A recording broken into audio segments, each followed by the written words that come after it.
The pad fishing deal, when I first started, it was probably the biggest learning experience I've ever faced in my life.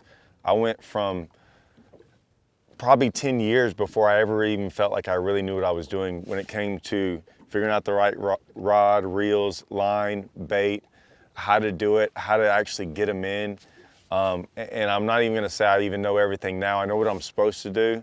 Doesn't mean I always achieve it, but it's one of those deals that it's one of the most addicting ways to fish, and it becomes very, you get very hard-headed, where you kind of want to be able to beat what's going on, all the elements that go along with it, and half that element is trying to get one to bite it, eat it, and get it in the boat.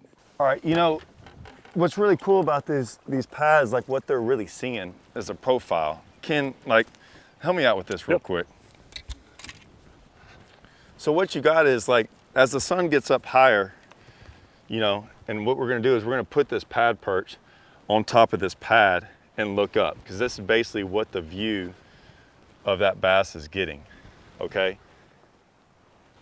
And so what you got there is, I mean, you can see the hook, the line, the tail, the body of the perch. You can see everything through that pad.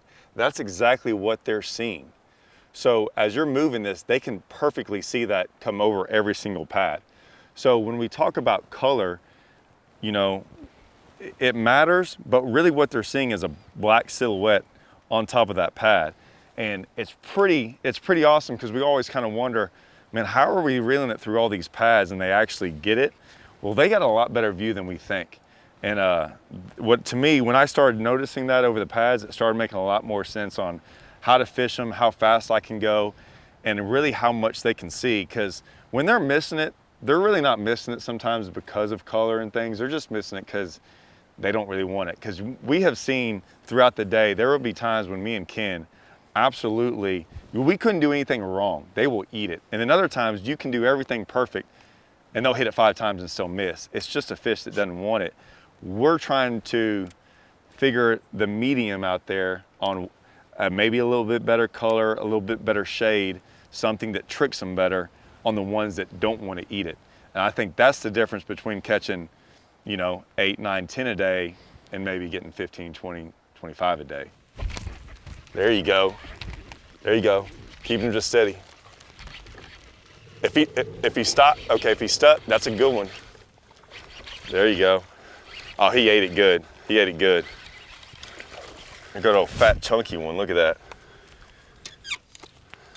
Good Lord. But look at it, I mean, they're starting to eat like 2 hooks. You had that other hook in them right there when you could see it coming in there. Look, I mean, you can see the skin mark. You had both hooked until it came out. Until it got to the end. It's funny how we missed a bunch of them, but the ones that are biting now, we're actually hooking really good. What's that color?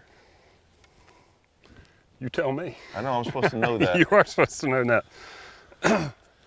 And Crispin's gonna kill us on that. I know, don't. It's the good color. How about that one? That's a pretty good one. It was a good fish. Thank you. You did good on that. I mean, that was a good, like, see, once again, you moved. Wore me out. Like, you moved him. Like, so guys, what's crazy is this is different. This whole style of fishing, like, have you ever done this before? No, I have never done this. So when we first started it, he was more just, I mean, they're good, hard, you're good old boys, you know, and you can hook them, but it's not necessarily about hooking them, it's hooking them and moving at the same time, because the hook set is the drive of the hook into them. Your next motion is pulling them away and getting their head turned, because you got to get their head turned towards you. If not, you can see when you kind of miss them, it's instantly into a bad, you instantly lose them. So it's not something you just come out here and figure out real quick. This is the most physical fishing I've ever had to do. But it's fun. It's a blast. I mean, you might have taken 4 or 5 Advil last night. After, you know, 500 casts yesterday. But it's addicting, isn't it? It is. It's one of the most addicting things you'll ever do. A lot of fun.